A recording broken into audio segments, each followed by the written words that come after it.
ಎಲ್ಲೆಲ್ಲಿ ಹೋಗಿ ಎಷ್ಟು ಕಟ್ಟಿಗೆ ತಂದಾರ ಅಂತಕ್ಕಂಥದ್ದು ಅವರಿಗೆ ಗೊತ್ತದ, ಇಲ್ಲಿರ್ತಕ್ಕಂಥ ಭಕ್ತರಿಗೆ ಗೊತ್ತದ. ಅವತ್ತ 40 ವರ್ಷಗಳ ಹಿಂದೆ ನಡೆದಿರ್ತಕ್ಕಂಥ ಈ ಜ್ವಾಲಾಮುಖಿ ಅಗ್ನಿಕೊಂಡ ಇವತ್ತು ಆರಿಲ್ಲ. ಅದಕ್ಕೆ ದಿವ್ಯ ಶಕ್ತಿ ಅದ. ನೀವು ಬಂದಿರ್ತಕ್ಕಂಥ ಭಕ್ತಾದಿಗಳು ನೀವು ಮೌನವಾಗಿ ಭವಾನಿಯ ಒಂದು ದರ್ಶನ ತಗೊಂಡು ಆ ಜಾಪ ಮಹಾರಾಜ್ ಕೊಟ್ಟಿರ್ತಕ್ಕಂಥ ಭಸ್ಮ ತಗೊಂಡು ಹೋದಾಗ ಇವತ್ತಿಷ್ಟು ಜನ ನಡೆದಿದ್ದೇ ಕಾರಣ ಆಗ್ತದ. ಆ ಒಂದು ಅಗ್ನಿಕೊಂಡದ ಶಕ್ತಿ ಏಕದ ಅಂತಕ್ಕಂಥದ್ದನ್ನ ಜಾಪ ಮಹಾರಾಜರವರು ತಮ್ಮ ಕೈಯಿಂದ ಎಲ್ಲರನ್ನು ಸನ್ಮಾನಿಸಬೇಕಾಗಿ ಅವರಲ್ಲಿ ಮನವಿಯನ್ನು ಮಾಡಲಾಗ್ತಾ ಇದೆ. ಮೊದಲನೇದಾಗಿ ಈ ಕಾರ್ಯಕ್ರಮದ ದಿವ್ಯ ಸಾನ್ನಿಧ್ಯಾಗಿರ್ತಕ್ಕಂಥ ಶ್ರೀ ಬಾಬಾ ಸಿಂಗ್ ಮಹಾರಾಜರವರಿಗೆ ಜಾಪ ಮಹಾರಾಜರವರಿಂದ ಸನ್ಮಾನ. ನೋಡ್ರಿ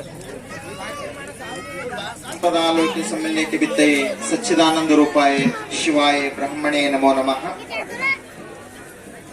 ಭವ್ಯ ಭಾರತದ ಮಡಿಲಲ್ಲಿರುವ ಕನ್ನಡ ಮಾತೆಯ ಕಿರೀಟ ಜಿಲ್ಲೆಯ ಔರಾ ತಾಲೂಕಿನ ಹಡಗಾಪುರದ ಶ್ರೀ ಚಂದ್ರ ಮಹಾರಾಜ ಗಡ ನಾವು ತಾಂಡ ಅಂತೀವಿ. ಇವತ್ತ ಹೆಸರನ್ನ ಮಾರ್ಪಾಡಾಗಿ ಚಂದ್ರ ಮಹಾರಾಜ ಗಡ ಅಂತಕ್ಕಂಥ ಚಂದ್ರ ಮಹಾರಾಜರು ಈ ಒಂದು 1985ರಲ್ಲಿ ಸಣ್ಣ ಗುಡಿಸಿಲಿನಲ್ಲಿ ಒಂದು ಭವಾನಿಯ ಆರಾಧಕರಾಗಿ ಧ್ವನಿಯನ್ನ ಪ್ರಾರಂಭ ಮಾಡಲಾಯಿತು.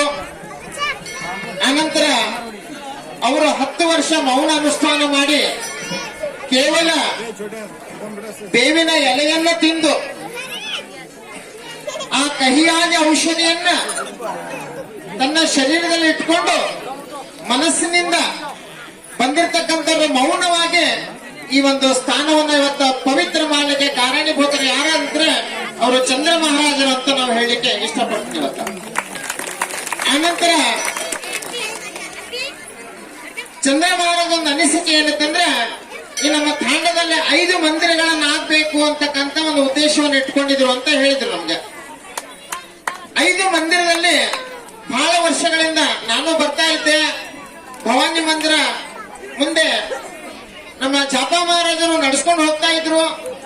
ಆದ್ರೂ ಕೂಡ ಗುಡಿ ಇಲ್ಲದ ಹನುಮಂತ ದೇವರ ಗುಡಿ ಇರದೆ ಊರು ಎಲ್ಲೂ ಇಲ್ಲ ರೀ ನಮ್ಮ ಭಾರತ ದೇಶದಲ್ಲಿ. ಆದ್ರೆ ನನಗೂ ಕೂಡ ನೋವಾಗ್ತಾ ಇತ್ತು ಅವಾಗವಾಗ. ನಮ್ಮ ಈ ಒಂದು ಚಂದ್ರಮಾನ ತಾಂಡದಲ್ಲಿ ಹನುಮಂತ ದೇವರ ಗುಡಿ ಇಲ್ಲ ಅಂದಂಗೆ ಇದ್ದಿತ್ತು. ಒಂದು ಕಲ್ಲನ್ನ ತಾನೇ ಬೆಳೀತಾ ಇತ್ತದು. ಆದ್ರೂ ಕೂಡ ಇವತ್ತ ಚಂದ್ರ ಮಹಾರಾಜರ ಒಂದು ಕೃಪಾ ಆಶೀರ್ವಾದದಿಂದ ಇವತ್ತು ಜಾಪ ಮಹಾರಾಜ್ ಅವರು ತನ್ನೆಲ್ಲ ಗುರು ಹಿರಿಯರನ್ನ ಆಶೀರ್ವಾದದಿಂದ ಇವತ್ತು ಅವರು ಕಾರ್ಯಕ್ರಮಕ್ಕೆ ಇವತ್ತ ವಿಶೇಷವಾಗಿ ನಮ್ಮ ಬಾಬಾ ಸಿಂಗ್ ಮಹಾರಾಜರು ಪೌರಾದೇವಿ ಅವರ ಒಂದು ದಿವ್ಯ ಸಾನ್ನಿಧ್ಯದಲ್ಲಿ ಈ ಕಾರ್ಯಕ್ರಮವನ್ನ ನಡೀತಾ ಇದೆ.